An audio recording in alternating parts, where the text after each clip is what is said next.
Oi, meus queridos, tudo bem? Aqui é a terapeuta Bruna e hoje eu vim com um guia definitivo. Vou botar aqui no vídeo tudo que eu sei para lidar com pais disfuncionais, tá? E vai ter um conteúdo também meio Bruna. O que é o conteúdo meio Bruna?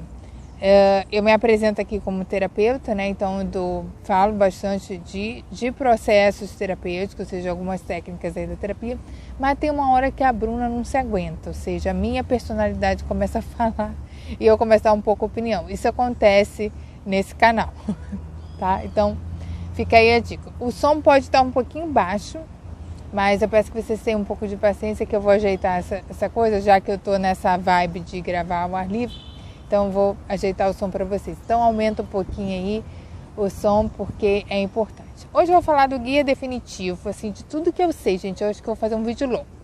De tudo que eu sei sobre família disfuncional e o guia para você se pautar aí, né? Falei no outro vídeo antes desse que a família disfuncional ela é caracterizada por famílias que gostam dos filhos e não gostam dos filhos.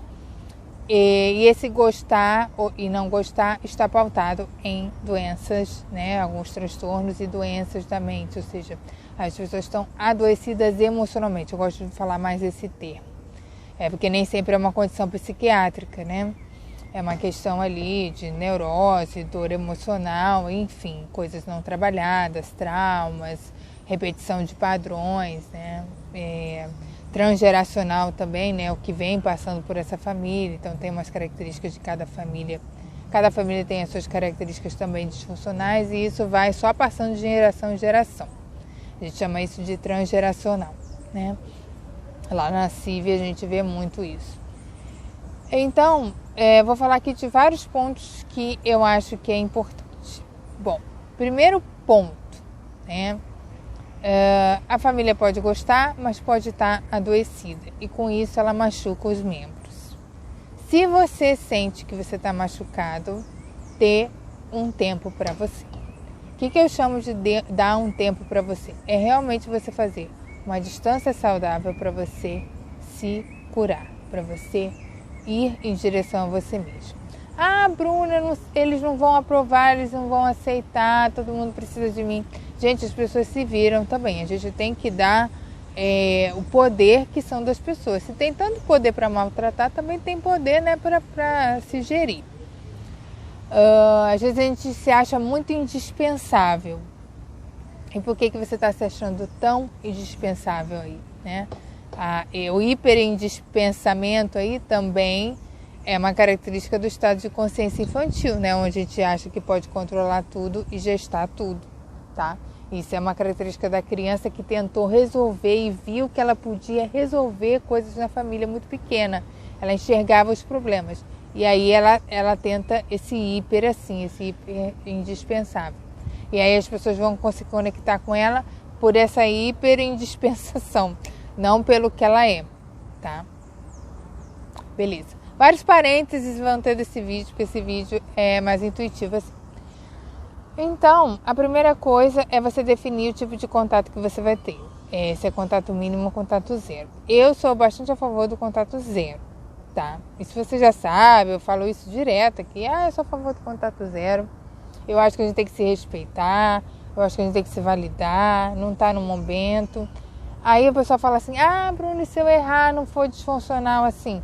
Se você errar, você vai lá e pede perdão de novo, porque você estava totalmente errado diante dessa dinâmica. Eu falo aqui, inclusive, que se eu estiver totalmente errado, eu peço perdão à minha família e volto para lá. Vocês acham que isso vai acontecer? Não, né? Porque quando a gente se cura, a gente vai vendo... Peraí, gente, deixa eu endireitar de novo aqui. A gente vai vendo... A gente vai vendo aí... Ai, gente, calma, que a tia tá indo. Velhice. Que eu não queria pegar tanto sol, acho que assim ficou melhor. Então, você vai definir qual o tipo de contato que você vai ter. Contato zero ou contato mínimo. Agora, para fazer o contato mínimo, tem que saber fazer o contato mínimo. Tem um vídeo aqui que se chama Como Fazer a Pedra Cinza Direitinho, que é uma coisa que vocês erram muito. Então, vai lá, assiste esse vídeo, depois você volta para cá e assiste isso. Decidiu pelo contato mínimo, vocês têm que entender que o contato mínimo, para quem está tratando do trauma, para quem está olhando, revisitando essa criança, ele é bem difícil. Peraí. Por que ele é difícil? Porque a mãe, né, ou a família, ela sabe exatamente os pontos que você tem gatilho. Né? Ela sabe onde te pegar. E eles também sabem que a gente está se afastando. Ah, Bruno, não falei nada. Gente, inconsciente se comunica. As pessoas vão percebendo o que você está fazendo, sabe? Então, eles são muito espertos. A família disfuncional é uma família bem espertinha. Não se engane. Peraí, gente, de novo. A tia Bruna embolou. Eu quero dobrar a perna. Aquela pessoa que meditou muitos anos e tem mania de dobrar a perna. Eu fiquei muitos anos com criança, então eu tenho mania de dobrar a perna porque você estava no chão com as crianças para brincar. E, enfim, você tem que saber, principalmente no processo, que vocês não estão com a independência emocional já ativada, engatilhada. Então, essa mãe, esse pai, esses irmãos vão sempre interferir lá no processo, tá? Então, o contato zero, ele é mais fácil por um lado e tem um processo de luto mais ativo. E o contato mínimo, eu acho ele mais difícil, principalmente nessa fase que a gente está inicial de querer realmente revisitar os traumas, as dores e tal. Eu acho ele mais difícil. Mas a opção das pessoas é o que as pessoas conseguem fazer de melhor, né? E nem sempre é o que o terapeuta quer, e também não é para ser o que o terapeuta quer, não é para ser o que eu quero, é o que vocês conseguem fazer no momento. Peraí de novo. Então, o contato mínimo, ele vai ter sempre isso. É sempre uma ideia de gatilho, sempre uma tentativa de captura, sempre uma tentativa que você volte a fazer dinâmica através do contato mínimo, gente. O contato mínimo, eles podem te acionar ainda, então ele é bem mais difícil, a gente tem que estar muito esperto. Eu acredito que ele funciona bem quando a gente está dentro de algum processo terapêutico, né? Porque aí você vai tendo mais consciência das intenções. Quem é empata e passou por traumas infantis, experiências adversas na infância, tem dificuldade às vezes de captar a intenção das pessoas. Por quê? Porque foi muito confundido, né? Tem dinâmica, gente, que a manipulação e a tendência de confundir a criança é desde sempre. Então a criança está brincando com o amiguinho, aí a família vai dizer que ela não pode brincar porque ela é uma criança diferente, que ela tem coisas para fazer em casa. Então ela vai sendo usada também, tá? Então a criança cria uma confusão. Então, para a gente voltar a esse estado de seguir a nossa intuição, tá no nosso centro, precisa de um processo elaborativo, um processo aí para a gente fazer isso bem, tá? Então não é tão simples assim.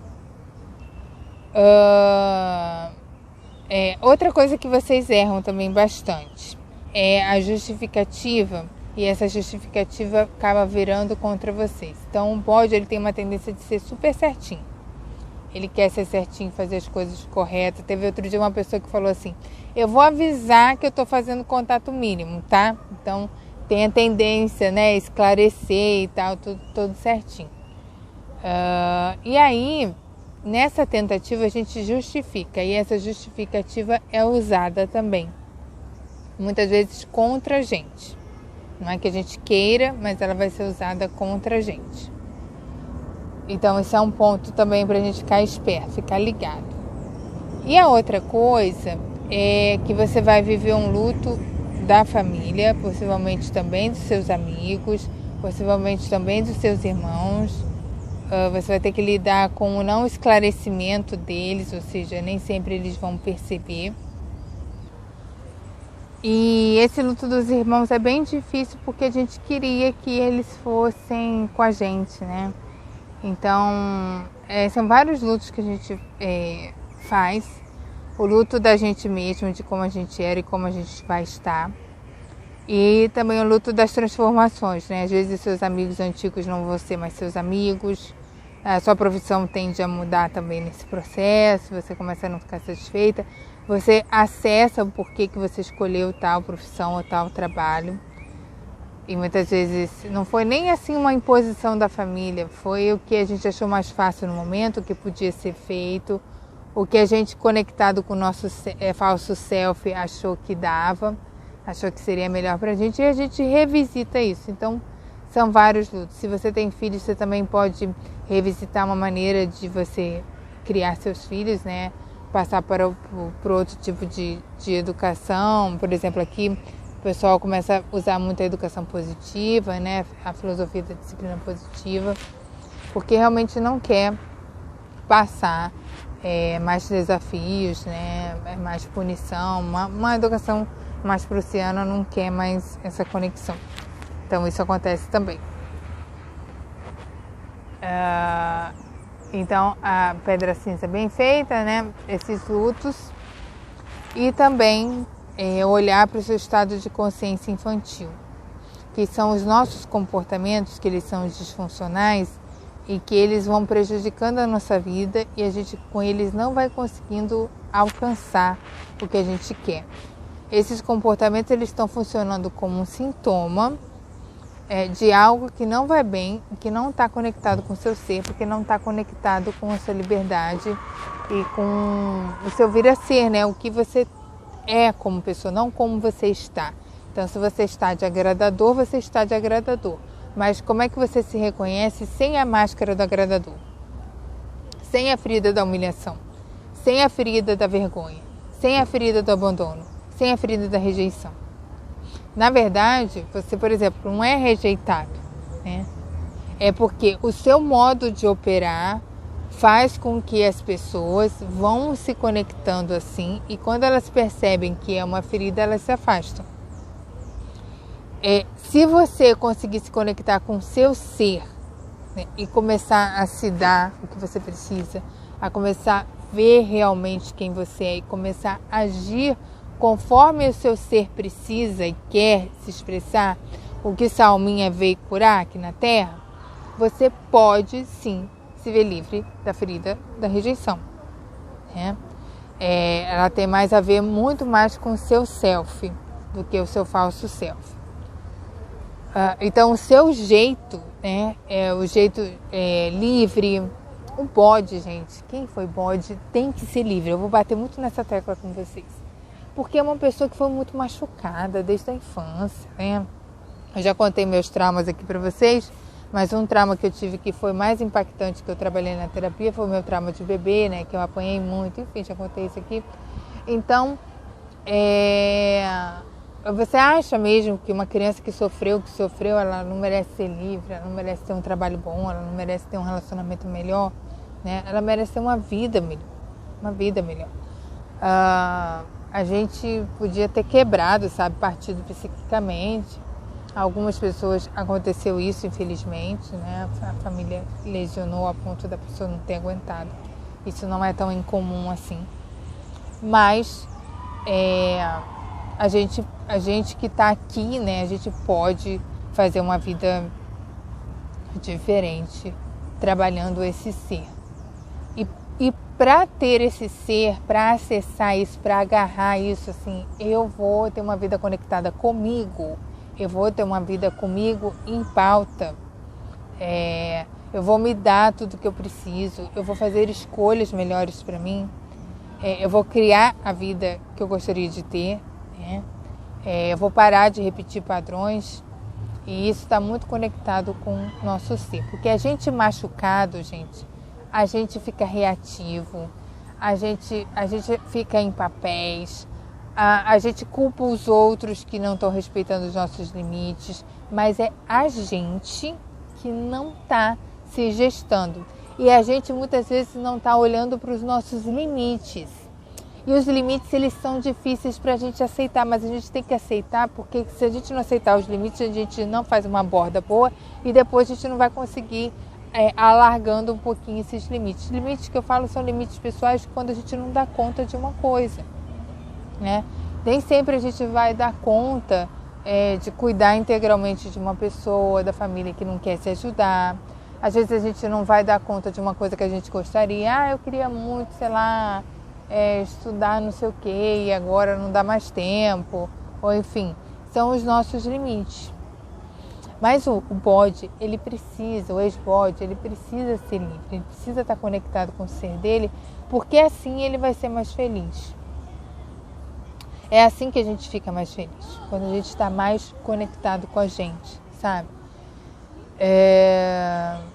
Acho que é isso, assim. E aí, dentro da família não há esse espaço. Não há, porque eles nunca vão aceitar e você pode estar querendo que eles aceitem essa nova pessoa que você está se tornando. Mas isso não vai ser possível. Porque eles não mudam. Porque eles ficam nas mesmas crenças. Eles querem ter o protocolo para você direitinho e você não está aceitando mais. E se você aceitar, isso vai te adoecer de várias formas. Tá bom? Então, esse foi o guia. Espero que vocês gostem. Super beijo. Tchau.